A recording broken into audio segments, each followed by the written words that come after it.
Hola. Iniciamos esta conversación para meternos de lleno en un área fundamental del derecho civil chileno, la sucesión por causa de muerte. Hola. La idea es revisar conceptos clave, como si fuera una introducción, pero yendo directo al grano, con lenguaje claro pero preciso. Fundamental. Veremos quiénes tienen vela en este entierro, qué tan libre es uno para dejar testamento, Ajá. cómo se hereda realmente en Chile y si se puede dejar la herencia amarrada en vida. Vamos a desmenuzar esto. Así es. Comprender estas bases es vital, porque la herencia, bueno, tarde o temprano, nos toca a todos en lo patrimonial y familiar. Claro, No es solo un tema de abogados, para nada. claro, uno tiende a pensar que la herencia es asunto solo del que fallece, sus parientes y quizá algún amigo.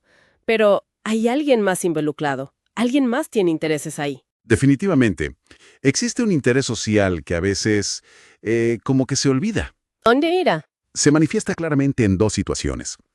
Primero, si alguien muere sin dejar herederos que la ley designe, los llamados herederos ab intestato. Los que heredan sin testamento. Exacto. Bueno, el último en la fila para heredar es el fisco. El Estado. El Estado, representando a la sociedad en su conjunto. Y segundo, está el impuesto a la herencia. Uf, ese sí que se nota. Claro, es una carga fiscal que deben soportar herederos y legatarios. Ahí se ve clarito el interés colectivo. Entendido.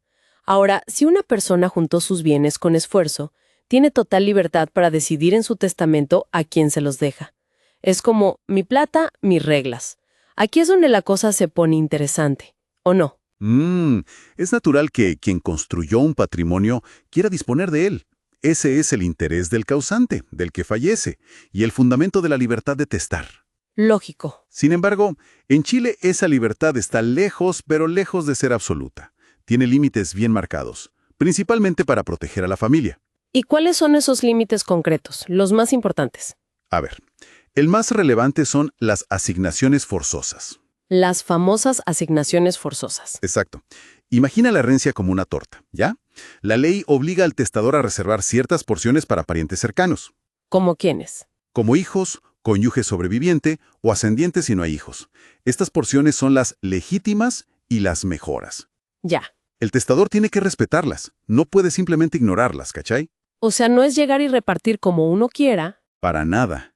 Además, hay personas que la ley declara incapaces de suceder. Por ejemplo, si no existían al momento de la muerte del causante. No puedes heredar a alguien que no existe todavía. Claro, tiene sentido. Y está la figura del desheredamiento. Se puede privar a un heredero forzoso de su parte, pero ojo, ¿Cuál es la letra chica ahí? que solo se puede hacer por causas muy específicas que la ley establece, no por cualquier motivo o porque te cayó mal nomás. Son causales tasadas. O sea, la voluntad del testador manda, pero con una letra chica legal bien importante. Bien. ¿Y cómo funciona esto en la práctica? ¿De qué manera se puede recibir una herencia en Chile? El Código Civil, en su artículo 952, nos da la respuesta. Es súper claro, El 952. ese mismo. Hay dos caminos principales. Primero, la sucesión testamentaria. Ocurre cuando la persona dejó un testamento válido, indicando cómo distribuir sus bienes. Prima la voluntad. Exacto. Aquí prima la voluntad expresada por el causante, siempre respetando las asignaciones forzosas que mencionamos. ¿Y si no hay testamento? Que me imagino que pasa harto. Uf, sí, es muy común. Ahí opera la sucesión intestada o ab intestato. Sin testamento. Correcto. Si no hay testamento, o el que hay no es válido, o no cubre todos los bienes, es la ley la que entra a determinar quiénes heredan y en qué proporción. ¿Y cómo decide la ley? La ley, en el fondo, intenta reflejar lo que presumiblemente habría querido la persona si hubiera testado, basándose en los afectos familiares típicos: hijos, cónyuge, padres, hermanos. Intenta adivinar la voluntad. Algo así. También puede haber una sucesión mixta. Una parte se rige por el testamento y otra por la ley. Ah, mira, se pueden combinar. Sí, perfectamente. Cuando el testamento no dispone de todo el patrimonio, por ejemplo. Interesante cómo la ley intenta suplir esa voluntad. Y desde un punto de vista legal, ¿cuál tiene más peso? ¿El testamento o la ley? Jurídicamente, la sucesión testamentaria tiene prioridad. La ley solo actúa si no hay testamento válido o este es incompleto. Ajá. Aunque históricamente la sucesión intestada surgió primero, ligada a estructuras familiares más antiguas. Hoy, la voluntad expresada en testamento es la que manda. Siempre dentro de los límites legales, claro. Perfecto. Oye, una duda recurrente de esas que siempre salen. ¿Puedo hacer hoy un contrato con alguien para asegurarle que heredará mis bienes cuando yo muera? ¿O firmar un acuerdo con mis hijos ahora sobre cómo se repartirán todo después? ¿Se puede amarrar eso? Aquí la ley chilena es bastante categórica, ¿eh? Sí, muy estricta. Sí, la regla generalísima es que los pactos sobre sucesión futura son nulos, inválidos, no tienen valor. Nulos. Así de tajante. Nulos de nulidad absoluta. No se puede heredar por un contrato hecho en vida con el futuro causante. ¿Y por qué? ¿Cuál es la razón de fondo? El Código Civil, en el artículo 1463, dice que adolecen de objeto ilícito. Objeto ilícito. Suena grave. Lo es, jurídicamente hablando. La ley considera que negociar sobre la herencia de alguien que aún vive está fuera de lo permitido para un contrato, en parte para evitar especulaciones o presiones indebidas sobre la persona. Entiendo. ¿Proteger la libertad, quizá? Exacto, proteger la libertad del futuro causante hasta el último momento. La herencia solo se ofrece o defiere, como decimos los abogados, una vez que la persona ha fallecido.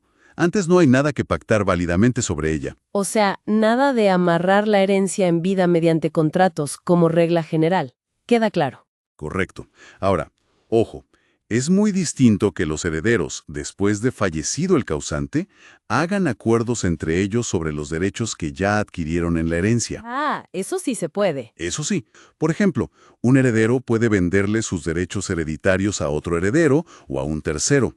Eso es perfectamente válido, porque ya no es un pacto sobre una sucesión futura, sino sobre derechos actuales que ya están en su patrimonio. Entiendo la diferencia. ¿Y no hay ninguna, pero ninguna excepción a esa prohibición de pactos antes de morir? ¿Algún resquicio? Hay una sola, una excepción muy específica y de aplicación bastante limitada, la verdad. ¿Cuál es? Es el llamado Pacto de no disponer de la cuarta de mejoras.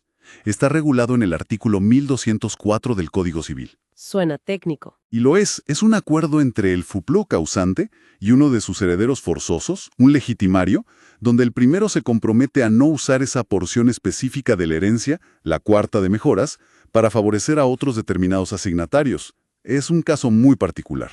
O sea, una excepción súper puntual. Extremadamente puntual. La regla fuerte, la que hay que recordar, es la nulidad de los pactos sobre sucesión futura. Queda clarísimo. Entonces, para ir cerrando, la herencia involucra al causante, la familia y también a la sociedad a través del fisco y los impuestos. Correcto. La libertad de testar existe, pero está súper acotada por la protección familiar obligatoria, las asignaciones forzosas. Exacto, no es absoluta. Se hereda por testamento, que es lo principal si existe y es válido, o si no, por ley. Pero los pactos sobre herencia futura, prohibidos, salvo esa única y rara excepción. Muy bien resumido. Da para pensar cómo estas reglas, tan estructuradas, impactan las decisiones patrimoniales de las personas durante su vida, ¿cierto? Sin duda. El sistema chileno busca un equilibrio a veces tenso entre la voluntad individual, la protección del núcleo familiar y ciertos intereses colectivos. Es un diseño legal con profundas raíces históricas y sociales. Se nota que hay toda una historia detrás. Muchísima. Y nos deja una pregunta abierta, quizás para la reflexión. ¿De qué forma la existencia de estas normas, sobre todo las asignaciones forzosas y la prohibición de pactos sucesorios, condiciona realmente cómo las personas planifican? ¿O quizás dejan de planificar la gestión y traspaso de su patrimonio en vida? Buena pregunta. ¿Planificamos menos por estas rigideces? Es un buen tema para seguir reflexionando. Hasta la próxima. Hasta la próxima.